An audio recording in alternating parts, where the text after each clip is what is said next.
Salut à toi, ami de l'univers Star Wars. Et aujourd'hui nous allons parler de la planète Ahch-To. Et qu'est-ce que c'est que cette planète? Pas de panique, je vais tout expliquer. Ahch-To est donc la planète que nous retrouvons dans le dernier film de Star Wars, mais également cette planète regroupe pas mal de secrets. Tout d'abord, c'est la planète qui contient le premier temple Jedi. Rien que ça. Sur chacune de ces îles, nous retrouvons un équilibre parfait entre la flore, la faune, la force, le côté obscur.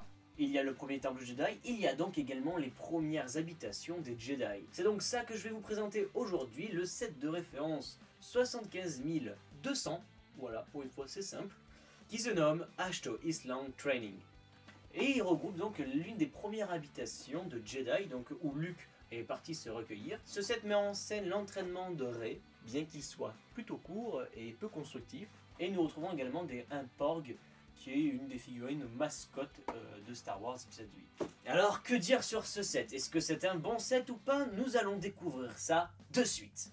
En fonctionnalité, nous avons pas mal de choses. Tout d'abord, le toit qui peut s'enlever. Il y a également cette petite table que vous pouvez relever. Le bâtiment est également mobile, c'est-à-dire qu'on peut déplacer les différentes parties, à droite, à gauche, au milieu, enfin bref, où vous voulez. Nous retrouvons également la pierre que Rey va découper avec son sabre laser et va découvrir un cristal. Attendez, un cristal? Elle découvre pas de cristal dans le film. Bref, et il y a également une partie du mur qui peut tomber, ce qui va symboliser la force.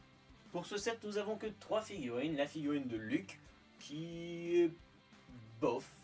Bon, après, elle a le mérite d'être inédite. Et également la figurine de Rey, qui est assez passable, elle est assez fidèle à celle du film, c'est déjà ça.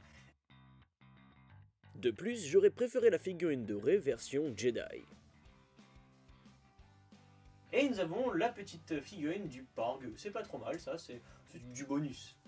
Que conclure sur cette boîte Lego? Est-ce qu'elle est fidèle au film? Est-ce qu'elle est intéressante? Est-ce qu'elle est, au niveau de jouabilité, cool? Personnellement, je n'aime pas trop les sets de ce genre-là, c'est-à-dire un set qui va représenter une scène. Je préfère les sets qui représentent des vaisseaux, je trouve ça plus réussi, c'est pour ça que je collectionne davantage des vaisseaux Lego Star Wars. Le gros point positif, on va dire, de ce set, c'est qu'il y a beaucoup de pièces qui sont intéressantes pour l'utilisation dans des mocks. Et certes, il y a pas mal de fonctionnalités, mais c'est un set qui est quand même assez pauvre au niveau jouabilité. C'est-à-dire qu'il y a beaucoup de choses qu'on peut faire, mais franchement, c'est pas super fun, quoi. Maintenant, à vous de me donner votre point de vue dans l'espace commentaire sur ce set. Est-ce que vous êtes d'accord? Est-ce que vous êtes contre? Est-ce que vous êtes mitigé? Est-ce que vous êtes ce que vous voulez? Donnez-moi vos avis dans les commentaires, c'est très intéressant, c'est constructif d'ailleurs. N'oubliez pas donc de liker cette vidéo et de la partager sur les réseaux sociaux, cela m'aide énormément. Et de vous abonner si ce n'est pas le cas. Et attendez avant de partir, n'oubliez pas l'exposition en mars. Bye tout le monde!